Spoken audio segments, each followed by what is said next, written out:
Hey guys, I arrived at Olympia, the place that gave us the modern Olympic Games. It stands on a valley formed by two rivers, Alpheus and Claudius.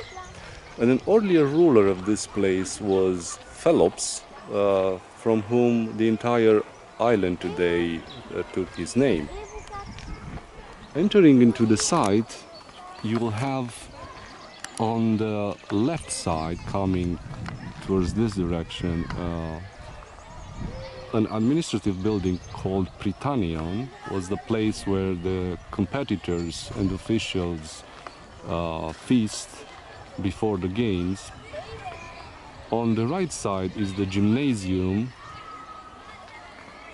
and further you'll see the palaestra with multiple colonnades in Ionic style. Here the competitors would have their pre-training of the games, a mandatory month before the games. Before we move further on the alley, I want to show you this monument here. It's called Philippeion. It was built by Philip II after he conquered the mainland of Greece at the Battle of Charonea.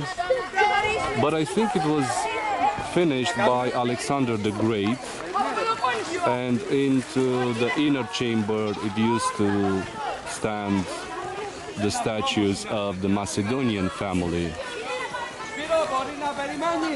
Continuing on this alley, we will have the priest's house, and at one point over there, that building that today looks and was a Christian basilica in Roman and Byzantine times. It used to be the studio of Phidias, the famous sculptor that also worked at the Parthenon in Athens. And this building used to have the same orientation, shape and height as the cella inside of the most famous temple of Olympia, the temple of Zeus, which is this one. Why is this building important? Because here Phidias worked at the most important sculpture of Zeus. Sidon of Antipater declared that this sculpture was one of the 7 wonders of the world. Well, it had almost 13 meters high. It was Zeus on a throne. It was made, the core was made by wood, but it was covered with ivory and gold. So the Greeks probably thought that it was really important seeing the god itself in this statue. So here was the place where this statue was created. It took 12 years to be completed, actually. Further away, over there, where we can see those columns, it was also a luxurious hostel for the important guests. I have to say that this entire precinct, it's called Altis, and Altis was walled, and nobody would enter here except the priests and priestesses. And when the game started, only free male Greeks were allowed to enter as a spectator or as a competitor. So even the people were allowed only at each 4 years when the games were held. So this is the hostel. It had Ionic columns on the outside and Doric columns on the inside.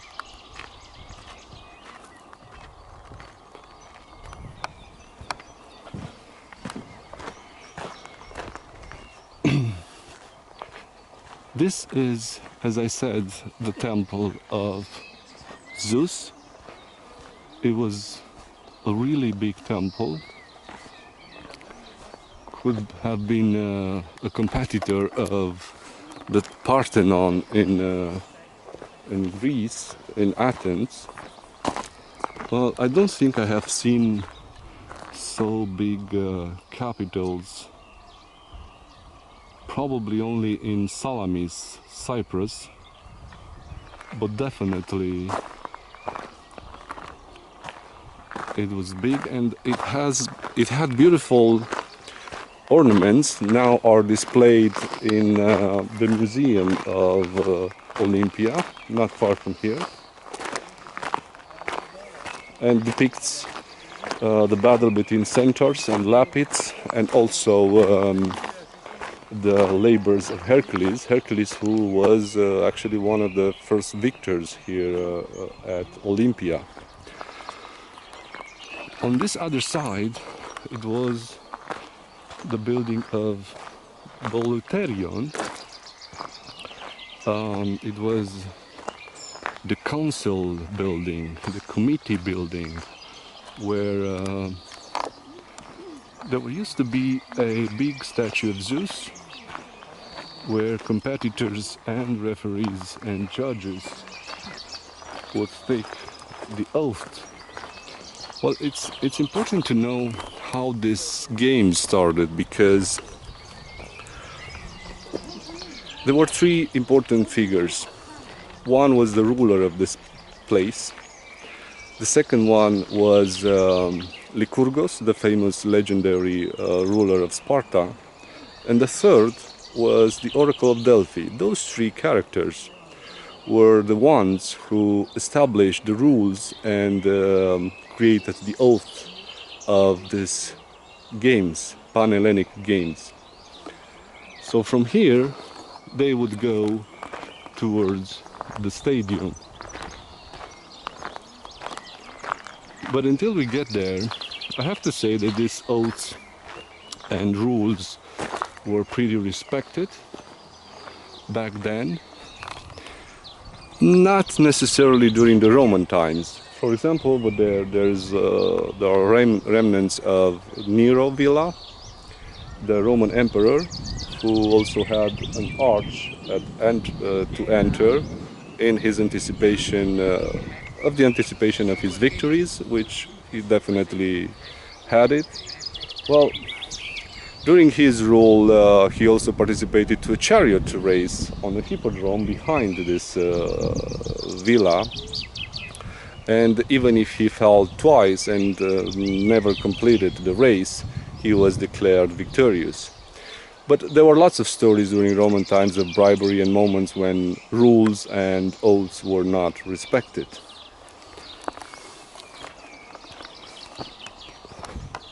Here was a monument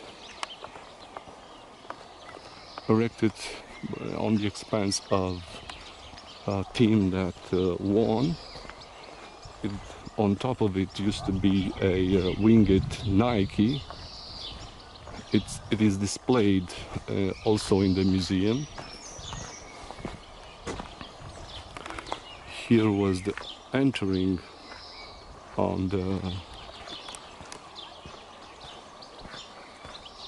in the temple.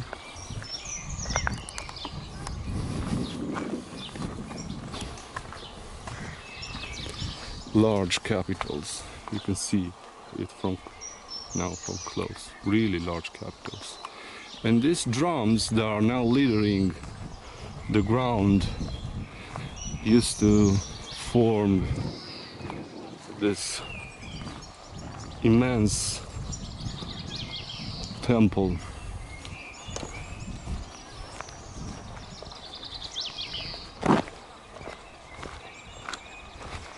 The oldest building here in Olympia is the Temple of Hera.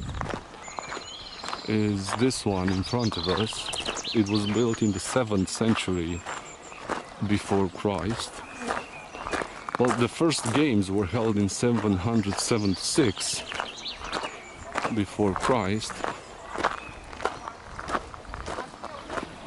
and priestesses were the ones who worshipped and attend this temple.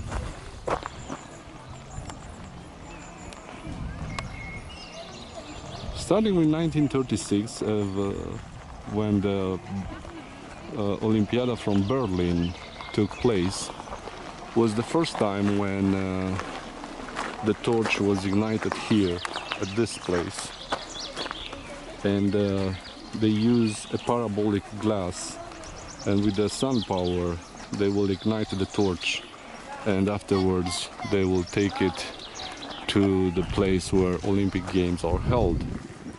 Behind it is a fountain or an nymphaeum. It was sponsored by Herodotus Atticus. It had 2 stories.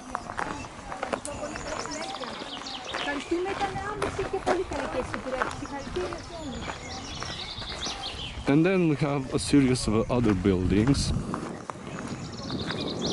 One of the oldest also is right here. It's a prehistory building dating since 2000 before Christ. It's a Dalmatian coast culture. Here on top of this small hill there were the treasuries. The treasuries were something similar with the small temple of Athena the Nike on top of the Acropolis in Athena, and or also at Delphi. In Delphi we've seen lots of treasuries. Most of them were of the Greek origin, but there are 2 from outside Greek, and the oldest and largest one is from Gela, Sicily, and is the last one over there on top of this hill. Here is the Metroon. Right here are the remnants of a temple dedicated to the mother of Earth, Gaia or Rhea, and probably not from coincidence, this hill, it's called Kronos Hill, after the god of Kronos. But as I said, the first games were held here at Olympia in 776 before Christ. And they started with a simple track. On these pillars used to stand the statues of the competitors who cheated, and they were fined, and their statue with their names were displayed here. The entering in this stadium was through this arched tunnel, which is also called the crypt. So it's like entering into a modern football stadium.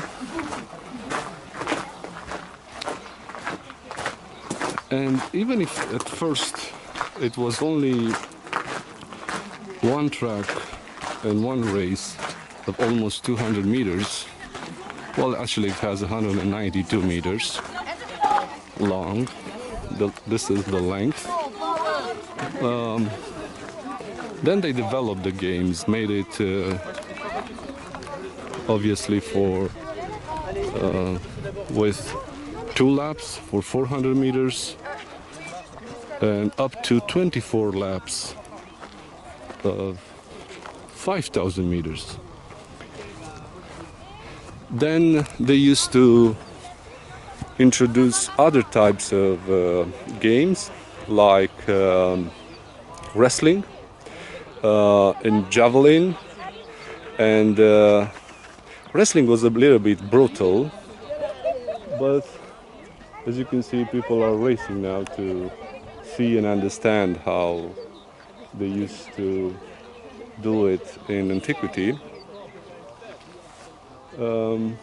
Also, as I said, chariot races on the other side, where the hippodrome used to be. This place all around the stadium could hold up to 40,000 spectators. Well, even if female and slaves were not allowed to watch the games, they used to stand up there on Kronos Hill, which probably then was treeless ground. And if you ask me, there's a better view from there. The judges would stand here in the middle of, at the middle of the track, where you can see those stones. And on the north east side, over this, there's a road over there. Over the road, there's the monument of Pierre de Coubertin, the one that revived the modern Olympic Games, and also his heart is buried over there. So this is Olympia with its stadium. The starting stones are still visible here. Probably the original ones, who knows. And this is the area of Olympia, Peloponnese.